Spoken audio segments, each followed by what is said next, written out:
Facebook আজব একটা জিনিস, যেখানে অপরিচিত বন্ধুর অভাব নেই, কিন্তু পরিচিতরাই ব্লকে।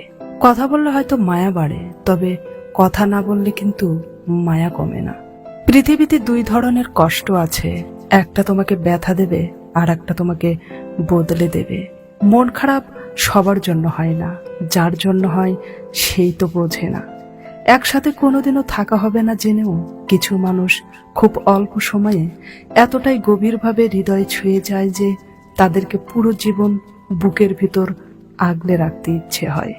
জীবনটা আরো সহজ হতো যদি চাইলেই পুরনো স্মৃতি জীবন থেকে মুছে ফেলা যেত। আমি আর কিছু পাই বা না পাই, অন্তত জীবন থেকে একটা শিক্ষা পেয়েছি, চাইলেই জীবনে সবকিছু পাওয়া যায় না। জীবনটা তখনই সুখের ছিল যখন বুঝতাম না জীবনের মানে, ছুটতাম না স্বপ্নের টানে, কাঁদতাম না আবেগের কারণে। মধ্যবিত্তের জীবনে অনেক চাওয়া লুকিয়ে থাকে একটি শব্দে, থাক, লাগবে না। খাবারে বিষ ঢেলে দিলে হয়তো চিকিৎসা সম্ভব, কিন্তু কানে একবার বিষ ঢেলে দিলে সেটার চিকিৎসা কোনোভাবেই সম্ভব না। মনের অনুভূতিগুলোকে জোর করে চাপা দেওয়া গেলেও মাঝে মাঝে চোখের পানি সব গল্প বুঝিয়ে দেয়।